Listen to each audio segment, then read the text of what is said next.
Baiklah, selamat sore untuk kita semua. Perkenalkan, nama saya Daniel Stepu dengan NIM 192406021. Nah, di sini saya akan menjelaskan proyek sistem pendukung keputusan. Nah, di dalam proyek sistem pendukung keputusan ini sangat berhubungan dengan proyek pemrograman visual. Nah, di dalam proyek pemrograman visual, kami mengambil proyek yaitu pembuatan pembelian toko laptop. Nah, di sini kami akan menjelaskan sistem pendukung metode apa yang kami gunakan dalam pengambilan sistem keputusan dalam pembuatan laporan pemrograman toko laptop tersebut. Langsung saja, nah di sini kami memakai metode Multifactor Evaluation Process atau sering disebut MFEP. Nah, cara mengambil informasi atau data berdasarkan laporan aplikasi toko pemrograman visual yang kami kerjakan, kami mengambil informasi berdasarkan sistem operasi. Dari laporan tersebut, banyak penumpang yang membeli laptop sesuai kebutuhan mereka. Nah, di sini dengan studi kasus dalam pengguna komputer, sistem operasi yang paling sering dipakai oleh user yaitu Windows, Linux, dan macOS. Nah, hal yang dianggap penting dalam pengguna sistem operasi ini, yang pertama itu user interface, kualitas gambar, keamanan, dan kenyamanan pemakaian, dan kepopuleran. Nah, faktor yang mempengaruhi seperti yang tadi, sesuai dengan studi kasus, ada 5 faktor. Yang pertama, kenyamanan pemakaian, keamanan virus, kelengkapan program, kualitas gambar, dan kepopuleran. Begitu juga dengan evaluasi faktornya, ada 3 yaitu Windows, Linux, dan macOS. Nah, di dalam bobot faktor ini ada 5 bobot faktor yang tadi, kenyamanan pemakaian. Nah, di sini cara menentukan bobot faktornya, kita terlebih dahulu mengetahui bahwasanya apa yang sering kali diketahui oleh eh, apa yang pertama kali saat pembeli melakukan eh, pembelian laptop. Nah, itulah yang akan mendapat nilai bobot tertinggi. Misalnya di sini kenyamanan pemakaian yaitu kenyamanan pemakaian adalah hal yang paling sering diketahui dalam pembelian laptop. Oleh karena itu, kami memberikan nilai bobot tertinggi dari faktornya. Nah, diikuti dengan keamanan virus ada 0,20, kelengkapan program 0,20, kualitas gambar 0,15, dan kepopuleran 0,15. Nah, di dalam bobot evaluasi faktor, penilaian di mana untuk masing-masing sistem operasi tersebut diberikan bobot terhadap faktor-faktor penting yang telah ditentukan. Nah, di sini kita memberikan faktor penilaian bobot nilai evaluasi faktor terhadap Windows, Linux, dan macOS. Di sini bisa kita lihat kenyamanan pada pemakaian terhadap Windows memiliki nilai 9, Linux memiliki nilai 8, macOS memiliki nilai 8. Dan untuk keamanan virus, Windows memiliki 7, Linux memiliki 9, macOS memiliki 8, begitu juga dengan seterusnya.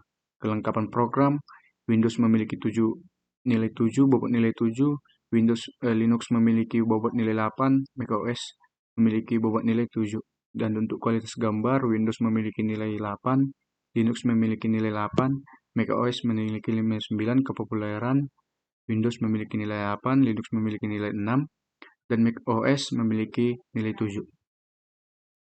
Nah, di sini evaluasi faktor untuk Windows. Nah, di dalam evaluasi faktor untuk Windows ini, kita untuk menentukan nilai bobot evaluasinya, kita mengalihkan nilai dari bobotnya, nilai 9, dengan dikali bobot faktornya. Nah, misalnya kenyamanan pemakaian itu 0,30, nilai dari bobot kenyamanan pemakaian 0,30 dan Windows-nya memiliki nilai 9, maka dikalikan, maka menghasilkan 2,7. Nah, begitu juga dengan seterusnya, bobot nilai dari Windows dikalikan dengan bobot nilai dari faktor. Nah, di sini Windows memiliki total evaluasi sebesar 7,9. di mana bobot evaluasi ini merupakan perkalian dari evaluasi faktor dengan bobot faktornya. Nah, di sini juga kita harus mencari evaluasi faktor untuk Linux. Sama seperti Windows tadi, di sini kita menentukan bobot nilai dari Linux dikali dengan bobot faktor dari setiap masing-masing faktor. Nah, sama seperti ini, sama seperti Windows tadi, bobot Linux memiliki nilai hasil dari bobot Linux memiliki nilai 8,8. Nah, Linux memiliki total bobot sebesar 8,8, di mana bobot evaluasi ini merupakan perkalian dari evaluasi faktor dengan bobot faktornya. Nah, yang ketiga juga evaluasi faktor untuk macOS. Sama seperti Windows dan Linux, di sini juga kita harus mengkalikan nilai bobot dari macOS dikali dengan bobot setiap faktor. Nah, di sini maka kita akan menentukan bobot evaluasinya. Nah, di sini macOS memiliki total bobot evaluasi sebesar 7,65, di mana bobot evaluasi ini merupakan perkalian dari evaluasi faktor dengan bobot faktornya. Nah, dengan hasil kita bisa lihat Windows, Linux, dan macOS memiliki nilai-nilai yang berbeda.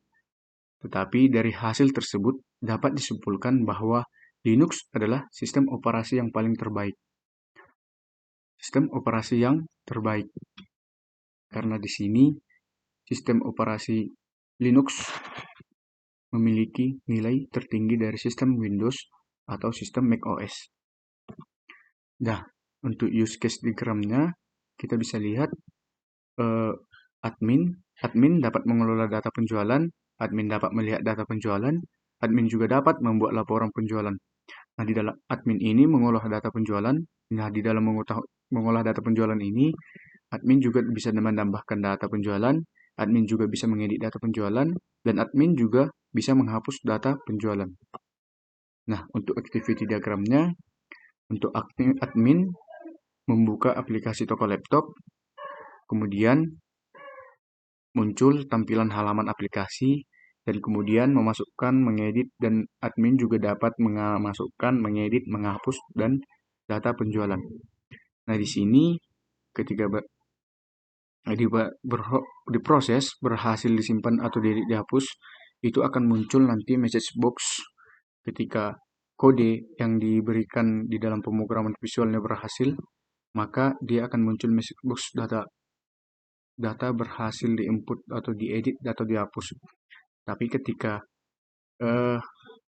kode yang tersebut tidak dapat diselesaikan atau dijalankan, maka dia akan atau ada error, maka dia akan muncul message box data tidak berhasil diinput, diedit atau dihapus.